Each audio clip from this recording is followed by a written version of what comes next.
اچھا جی، آپ سب لوگوں کو اپنے چینل پہ خوش آمدید۔ میرا نام سہیل عبدالی ہے، وہی میرے چینل کا نام بھی۔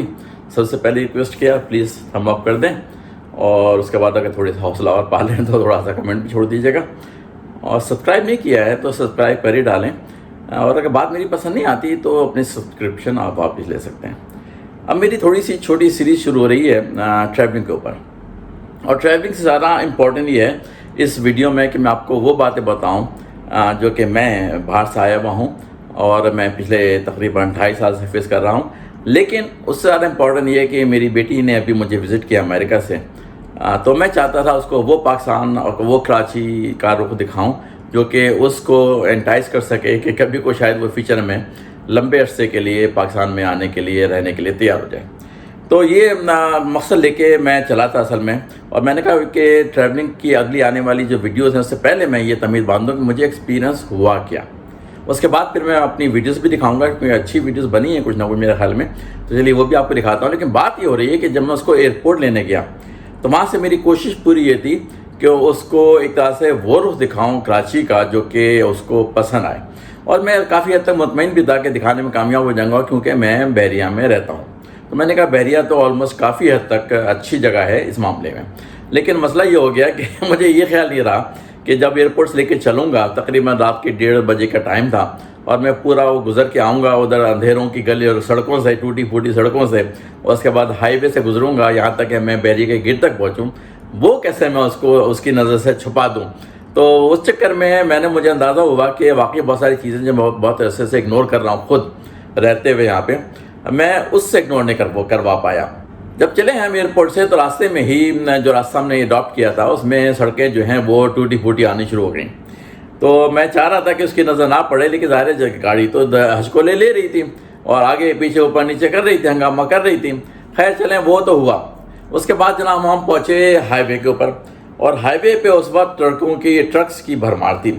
خیر چلیں وہ بھی ایک اپنی جگہ پہ بات ہے، لیکن اس کو ایک دم سے انداز ہوا کہ یہ کیا چکر ہے، یہ کیسی ہائی وے، یہاں پر روشنی نہیں ہے، بالکل اندھیرا پڑا ہوا ہے۔ میں نے کہا اچھا ابھی ایسا ہے کہ ابھی صبر کر لو، یہ ہائی وے یہاں کی ایسی ہے کہ اس پہ نہ تو کوئی ریفلیکٹرز لگے ہوئے ہیں سڑک کے اوپر کہ پتہ چلے کہ لینس کہاں ہیں کہاں نہیں، نہ یہ کہ جو ڈیوائڈر ہے دونوں طرف کی روڈز کا، آنے جانے والی روڈز کا، اس پہ جو کانکریٹ کی ایک طرح سے ڈیوائڈر بنا ہوا ہے، نہ اس پہ کوئی ریفلیکٹرز لگے ہوئے ہیں کہ پتہ چلے کہ آپ ہی قریب تو نہیں آ رہے، کوئی خطرے میں تو نہیں آ رہے، کوئی ریفلیکٹرز وغیرہ نہیں لگے ہوئے ہیں۔ اوپر جو سولر لائٹس ہیں زیادہ تر وہ بند پڑی ہوئی ہیں، تو اندھیرا بھی چل رہا ہے۔ تو چلیں یہ تو یہاں سے تک ہوا، پھر لے کے ہم اس کو بحریہ میں پہنچے تو کافی تک میں نے کہا چلو بھائی اب ذرا سکون ہوا ہے، اس کو بھی سکون لگا، اس کو گھر پہ لے کے آ گئے۔ اب پروگرام یہ تھا اس کو دکھانے کا کہ ہم اس کو لے کے جائیں گے ناردرن پاکستان، کیونکہ اس کا انٹرسٹ تھا کہ جی میں پہاڑی علاقے دکھنا چاہتی ہوں جو کہ بہت مشہور ہے پاکستان کے، اور میں نے بھی کہا چلو بھی پہاڑی علاقے تو میں دکھانے لے کے چلتے ہیں۔ تو پروگرام کیا بنایا، اکتوبر کا وقت ہے، یہ سپٹمبر کا اینڈ اکتوبر کا شروع، تو میں نے کہا چلو ایسا چلتے ہیں ایسی جگہ پہ جہاں پر کہ ابھی بہت زیادہ وہ نہیں ہوئی ہے ایک طرح سے کمرشلائزیشن۔ فار ایگزامپل اگر آپ ناران جاتے ہیں تو وہاں پہ ہوٹلز اور ریسٹورانٹ، دکانیں کچھ بھی اس کے علاوہ نہیں ہے۔ تو میں نے کہا آگے چلتے ہیں بٹا کنڈی کی طرف۔ بٹا کنڈی کے بارے میں میری معلومات یہ تھی کہ وہ جگہ وہ ہے جہاں پر کہ آپ ابھی بھی نیچر کو کافی حد تک انجوائے کر سکتے ہیں، حالانکہ ہوٹل بہت بن رہے ہیں۔ تو اس نے کہا ٹھیک ہے چلو وہاں چلتے ہیں۔ یہاں سے ہم نے فلائٹ لی، اسلام آباد کی گاڑی ہم نے بک کرا لی پہلے سے ایک ایجنسی کے ذریعے کہ واقعی ہمیں پک کرے گا ڈرائیور کے سمیت، اور میں نے پوری بات کر لی تھی کہ گاڑی کون سے ماڈل کی ہے، اس کے لحاظ سے میں پیسے دے رہا ہوں، اور یہ بھی پوچھ لیا تھا کہ ڈرائیور کو پورے راستے پتہ ہیں، کوئی پرابلم نہیں ہوگی، بلکہ وہ ہمیں گائیڈ کرے گا کہ کہاں کہاں کی جگہیں کس طرح سے دیکھنی چاہیے۔ تو مجھ سے ایجنسی نے کہا آپ کو میں ڈرائیور ایکسپرٹ دے رہا ہوں جو کہ اس علاقوں سے پورا واقف ہے، اور گاڑی بھی آپ کو میں 2022 کا ماڈل دے رہا ہوں۔ میں نے کہا اچھی بات ہے، اس لحاظ سے ساری باتیں پیسوں کی طے ہو گئی۔ اب پہلا ذکر یہ لگا کہ جب ایئرپورٹ پہ پہنچے اسلام آباد پہ تو میں نے اس کو کال کی، بھائی ہم آگے تو ایک کرب سائڈ پہ کھڑے ہیں، آ کے لے جاؤ، جو کہ لوگ آ رہے ہیں گاڑی اپنی لے کے اپنے جو دوست وغیرہ ہیں رشتہ داروں کو اٹھا کے کرب سائڈ سے لے کے جا رہے ہیں۔ اس ڈرائیور کو معلومات میں حال میں کچھ بھی نہیں تھا، حالانکہ اسلام آباد کا رہنے والا تھا، کہنے کہ میں کرب سائڈ پہ نہیں آ سکتا، آپ اس پارکنگ لاٹ میں آ جائیں۔ میں نے کہا بھائی وہ تو دور ہے، وہاں پہ مجھے اپنا سامان گھسیٹ کے لے کے جانا پڑے گا، تم گاڑی لے کے کیوں نہیں آ جاتے؟ تو اس کا آلریڈی جھنجھلاہٹ کا مجھے ایک آئیڈیا ہوا کہ جھنجھلا رہا ہے وہ، کہنے کہ میں ادھر آ جاتا ہوں قریب میں، لیکن بالکل آپ کے سامنے نہیں آؤں گا۔ میں نے کہا عجیب تماشا آدمی کا۔ خیر وہ آگے ادھر ہم سامان لے کے پہنچے، تو عموماً جو پچھلی دفعہ گاڑیاں رینٹ کی ہیں اس میں جو ڈرائیور ہوتے ہیں وہ ہیلپ کراتے ہیں سامان کو لوڈ کرنے میں ٹرنک کے اندر۔ یہ آدمی لا کے گاڑی اس نے کھڑی کر دی اور سائڈ پہ کھڑا ہو گیا کہ اپنا سامان اپنا خود لوڈ کرو، میں تو کچھ بھی ہیلپ نہیں کرا رہا۔ میں نے کہا بڑے بھائی 30 مار کھاؤ۔ پھر میں نے گاڑی کی جو حال دیکھا تو میں نے کہا یہ کہیں سے بھی 2022 کی نہیں لگ رہی، بلکہ لگ رہا ہے 10-12 سال پرانی ہے۔ تو میں نے جناب ایجنسی کو اس آدمی سے بھی پوچھا، اور پھر یہ بھی مجھے اصل میں برا لگا کہ اس میں USB پورٹ جو ہے وہ اپنے طور پہ وہ خود استعمال کر رہا ہے۔ اور میں نے کہا بھائی مجھے اپنی چیزیں چارج کرنی، کہنے کہ آپ اپنی چیزیں اپنی مرضی جہاں سے چارج کریں، لیکن یہ تو میں اپنی گاڑی ہے، اس میں اپنے جو USB ایک پورٹ ہے اس کو میں اپنے اس کو GPS کو آن رکھنے کے لیے اس کو یوز کروں گا۔ میں نے کہا GPS کو آن رکھنے کے لیے تم تو یہاں کے ہو، تمہیں سب باتیں راستے پتہ ہونی چاہیے۔ تو بس مسکرا کے رہ گیا وہ۔ میں نے کہا یہ تو نہیں چلے گا بھائی، مجھے تو USB پورٹ چاہیے۔ تو اس نے کہا اچھا دیکھیں کہیں راستے صحیح وہی کراتے ہیں۔ میں نے یہ کیا تماشا۔ پھر میں نے گاڑی کا نشہ دیکھا تو مجھے لگا کہ جیسے میں نے کہا کہ 10-12 سال پرانی لگ رہی۔ تو پھر میں نے ایجنسی کو کال کی کہ آپ نے مجھ سے 22 کا وعدہ کیا تھا، اور ڈرائیور کا بھی آپ نے وعدہ کیا تھا جو کہ ایکسپرٹ ہوگا ان لاکھوں کا۔ میں تو دیکھ رہا ہوں تو GPS چلا کے بیٹھا ہوا یہاں سے ایئرپورٹ سے، اس کو کچھ نہیں پتا کہ کیا کرنا ہے، وہ مجھے کیا گائیڈ کرے گا کہ بھائی آگے کے راستے کیا ہیں۔ اور اس پہ میں نے کہا گاڑی اتنی پرانی ہے، بہت ہی خراب کنڈیشن ہے، USB پورٹ تک اس کا ٹوٹ چکا ہے، 2022 میں تو ایسی باتیں نہیں ہوتی۔ تو ایجنسی والوں کا ایٹیچیوڈ جو میرے ساتھ تھا وہ یہ تھا کہ بھائی آپ کو اس کی کیا پرواہ، آپ کو گاڑی مل گئی جائیے۔ میں نے کہا نہیں بھائی اس طرح سے نہیں ہوتا ہے، جو وعدہ کیا ہے وہ پورا کیا جاتا ہے۔ میں نے پیسے اسی راستے سے دیے ہیں، آپ کی گاڑی کے بھی ڈرائیور کے بھی۔ آپ نے نہ مجھے ڈرائیور ایکسپرٹ دے رہے ہیں نہ گاڑی صحیح دے رہے ہیں۔ تو بہرحال اس سے آرگومنٹ چلتا رہا، لیکن مجھے اندازہ ہوا کہ وہ بس عجیب ہی بدتمیزی کے انداز میں بھائی آپ کو کیا واسطہ، آپ کو گاڑی مل گئی ہے، آپ کو پہنچا دے گی، لے آئے گی، اگر نہ پہنچائے نہ لے کے آئے تو پھر آپ مجھ سے بات کیجیے گا۔ عجیب ہی تماشا تھا۔ خیر ہم نے کہا چلو اب یہاں تک آ گئے، اب کیا اس سے ہنگامہ کریں، مجھے کہاں سے نئی گاڑی ملے گی آسانی کے ساتھ۔ تو میں گاڑی میں ہم لوگ روانہ ہو گئے۔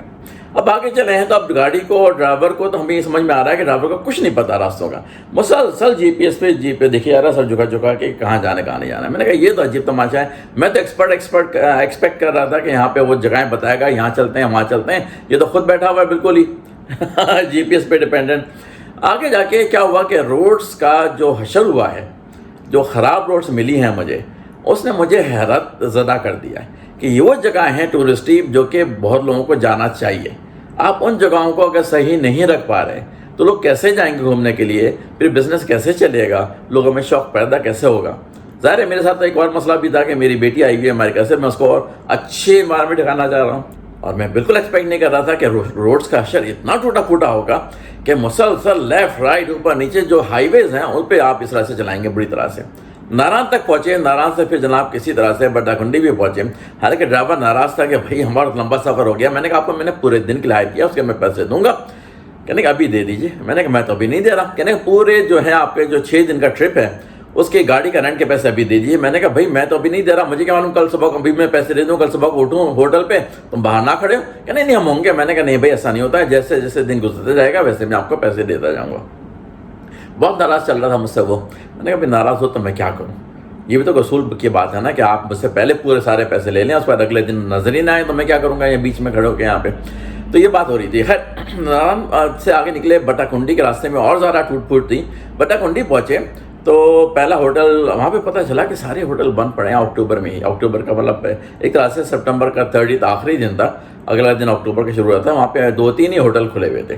تو ایک جگہ جا کے ہم نے ہوٹل میں رک کیا، اس سے بات چیت کی اور اس سے جناب ہوٹل کا کمرہ لیا۔ وہ ہوٹل کا کمرہ بہت ہی اصل میں باتھ روم وغیرہ جو ہے وہ بہت ہی خراب حالت کا تھا، ٹھیک ہے، اور پانی بھی ٹھنڈا اور گرم، اس ٹائم سے اس ٹائم تک، بجلی اس ٹائم سے اس ٹائم تک، انٹرنیٹ کی کوئی سروس نہیں۔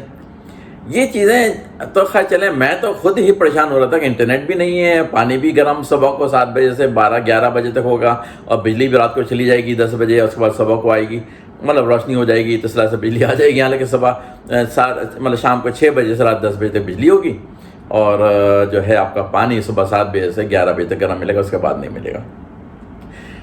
رات کو شام کو پہنچے تھے، زیادہ آپشن نہیں تھی، تو ہم نے کہا چلو بھائی جو ہوٹل مل رہا اس کو پکڑ لیتے ہیں، اس میں جا کے ہم ٹھہر گئے۔ تو یہ واقعات جو ہیں صرف اس لیے بتانے کا ہے کہ پاکستان جو ہے ایک بیسک کمٹمنٹس کے اوپر جو اس نے کی ہوتی ہیں ہوٹل کی بکنگ میں، دوسری گاڑی کی بکنگ میں، اس پہ چلتا نہیں کسی طرح سے۔ سڑکوں کا تو ہے حشر نشر، لیکن جو بیسک کمٹمنٹ ہے وہی پوری کر دو۔ اور پھر یہ کیسی جگہیں ہیں پاکستان میں ابھی بھی جہاں پہ بہت ٹورسٹ آتے جاتے ہیں، وہاں پہ انٹرنیٹ کی سروس نہیں ہے؟ یہ کیسے معاملات ہیں؟ یہ چیزیں سے آپ کو اس لیے بتا رہا ہوں کہ آپ تیار ہو جائیں مینٹلی۔ ناران تک تو معاملات ہیں انٹرنیٹ وغیرہ کے، لیکن ناران سے اگر آپ بٹا کنڈی آگے جاتے ہیں جو کہ اچھی جگہ ہے، جو کہ نیچر سے ابھی بھی بھرپور ہے، وہاں پہ آپ کو انٹرنیٹ نہیں ملے گا، اور آپ کی سیل فون کی سروس بھی ختم ہو جائے گی. لوکل آپ سے ملیں گے وہ بھی کبھی چلے گا کبھی نہیں چلے گا، جو ہمیں تجربات ہوئے ہیں. ٹھیک ہے، اگلے دن اٹھ کے پھر ہم نے دوبارہ سے اگلے کوئی صحیح ہوٹل کا تلاش کی، اور وہاں جا کے پھر ہم اچھا خاصا بہتر حالت کا ہمیں ہوٹل ملا. وہاں پہ بھی پانی کے مسائل رہے کہ انہوں نے وعدہ کیا تھا پانی گرم اس ٹائم سے اس ٹائم تک، تو وہ نہیں ملا. ہمیں ان کو بار بار جا کے شکایتیں کرنی پڑی تھی کہ پانی گرم نہیں آ رہا. آپ نے کہا تھا کہ یہ جگہ آپ دیں گے، آپ زیادہ رینٹ دیں گے لیکن آپ کو 24 گھنٹے پانی گرم ملے گا. ہم نے کہا 24 گھنٹے پانی کیا بات ہے، ہم نے جگہ لے لی زیادہ رینٹ دے کے، لیکن جب آپ پہنچے ہیں تو پانی گرم نہیں آ رہا. اس کو بار بار جا کے کہہ رہے ہیں، وہ ایک بندے کو بھیج رہے ہیں، دوسرے کو بھیج رہے ہیں، ٹکا ٹکا اس کو ٹھوک رہا اس کو ٹھوک رہا ہے، اور پانی نہیں آ رہا، یہ نل لیک کر رہا وہ نل لیک کر رہا. یہ مسائل تھے. اس سے میں صرف یہ بتانے کی کوشش کر رہا ہوں کہ پاکستان جو ہے ان جگہوں کو جہاں پہ اس کو ڈیولپ کرنا چاہیے بہت زیادہ، تاکہ وہاں پہ ٹورسٹ اور زیادہ خوشی سے آئیں، وہ نہیں کر پا رہا. روڈس کا اشر نشر ہے، ہوٹل کا ہر اشر نشر ہے، اور پھر وہاں پہ جا کے سروسز جو بیسک ہونی چاہیے جیسے انٹرنیٹ ہے، فون کی ہے، وہ بھی ابھی بہت ہی لمیٹیڈ ہیں. ٹھیک ہے، یہ بٹا کنڈی ایسا کوئی ریموٹ جگہ نہیں ہے، بہت پاپولر ہوتی جا رہی ہے اور بہت لوگ جا کے ٹھہرتے ہیں، لیکن یہ کہ ابھی بھی وہاں کے حالات اچھے نہیں ہیں. اچھا جی، اس کے بعد 2 تجربات اور ہوئے جو کہ آپ کو اسی ویڈیو میں بتا دیتا ہوں. لمبی تو ہو رہی، معاف کیجیے گا، لیکن آپ کو جاننا ضروری ہے. وہاں سے جھیل سیف الملوک ہے جو کہ بہت مشہور، آج تک میں کبھی گیا نہیں، حالانکہ ناران میں جا چکا ہوں لیکن جھیل سیف الملوک نہیں گیا. سننے میں آ رہا تھا کہ اس کی انہوں نے کلیننگ وغیرہ کی ہے، تو میں نے کہا چلو بھی جھیل سیف الملوک چلتے ہیں. اس کے لیے صرف ایک ہی طریقہ ہے کہ جیپ آپ کو رینٹ کرنی پڑتی ہے. میں نے کہا یہ کیا طریقہ ہے جیپ رینٹ کرنی پڑتی ہے؟ جھیل سیف الملوک 40 سال سے لوگ جا رہے ہیں، 50 سال سے لوگ جا رہے ہیں. یہ کیا ہے کہ یہاں کی سڑک جو ہے کیا اتنی خراب ہے کہ یہاں پہ صرف جیپ جا سکتی ہے؟ اور کیوں جیپ جا سکتی ہے؟ ایسا کیا مسئلہ ہے؟ تو خیر مجبوری تھی کیونکہ گاڑیاں جا نہیں سکتی تھیں. میں نے جیپ ہائر کی، جو اس کا 5000 کا کرایہ تھا، جو کہ فکس تھا. چلو بھائی جیپ پہ چلتے ہیں. اب جب میں راستے پہ جا کے شروع ہوا ہوں جھیل سیف الملوک کے راستے پہ، تو میں حیرت زدہ رہ گیا ہوں کہ واقعی یہاں پہ جیپ کا بھی چلنا بہت مشکل ہے. جیپ کا بھی چلنا بہت مشکل ہے کیونکہ پہلے گیئر میں ہی مسلسل چلے آ رہی ہے، اور سڑک تو ہے ہی نہیں. کہیں کا دکا جگہ پہ سڑک کی ذرا سی شکل نظر آتی، جھلکی نظر آتی ہے، پھر ایک دم سے ٹوٹی پھوٹی روڈ ہے، مطلب راستہ ہے ٹوٹا پھوٹا، پتھر ہیں اونچے نیچے، یہ وہ کھائیاں ہیں جو کچھ بھی ہے، لیکن یہاں کے کوئی پاسبلٹی نہیں کہ آپ اس کو راستہ کہیں. میں نے کہا ایسا کیوں ہو رہا ہے؟ ڈرائیور سے پوچھا. اس نے کہا یہاں پہ ٹرک جو جیپس ہیں ان کی یونین بنی ہوئی ہے، اور وہ جیپس کو بزنس دینے کے لیے کبھی بھی یہ سڑک نہیں بنوائیں گے تاکہ جیپس والوں کو بزنس ملتا رہے.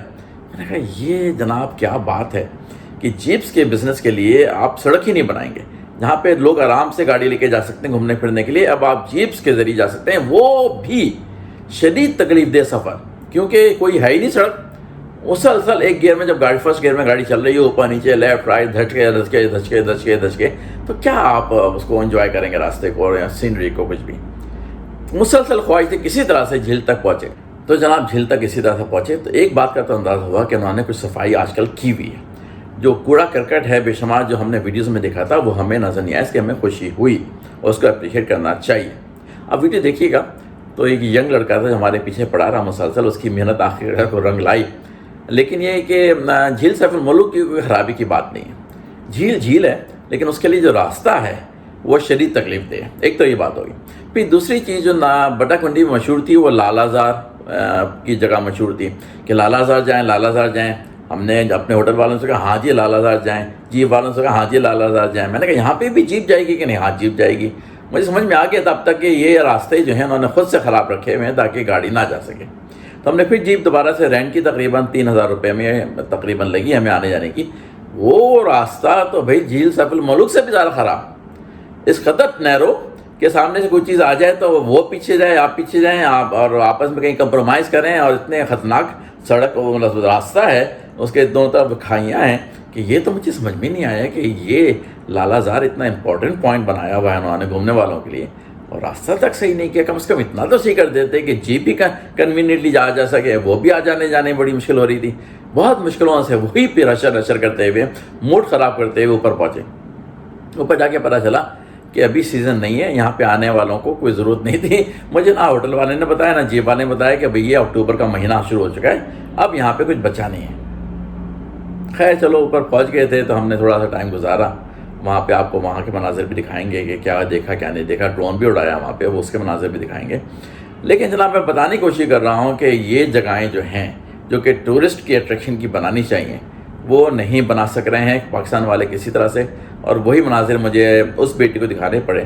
اچھا خاص بات یہ ہے کہ میں اندر سے شرمندہ ہو رہا ہوں کہ میں کیسی جگہ پہ لے کے جا رہا ہوں آپ کو جہاں پر کہ یہ تکالیف آپ کو برداشت نہیں پڑ رہی ہیں، لیکن خوشی کی بات مجھے یہ ہوئی کہ میری بیٹی نے ان تکالیف کو سیریس نہیں لیا، بلکہ یہ ایک پارٹ ہے جرنی کا، اور اس کو میں نے اسی طرح سے انجوائے کیا ہے کہ پاکستان امریکہ نہیں ہوگا، اور میں سوچ کے بھی نہیں آئی تھی، اور امریکہ کیا نہیں ہوگا بلکہ اور جتنے ممالک میں گئی ہوں تھرڈ ورلڈ کنٹریز کے ممالک بھی وہ گھوم چکی ہے۔ اس نے کہا میں اس سوچ کے آئی تھی کہ شاید وہ جیسا ہو، لیکن اب مجھے اندازہ ہوا کہ وہ جیسا بھی نہیں ہے، اس سے بھی بہت پیچھے کی حالت میں، لیکن میں اس کو کرٹیسائز نہیں کروں گی اور اس کو اس طرح سے لے کے چلوں گی کہ ہاں یہ پاکستان، اور پاکستان میں ایسا ہوتا ہے۔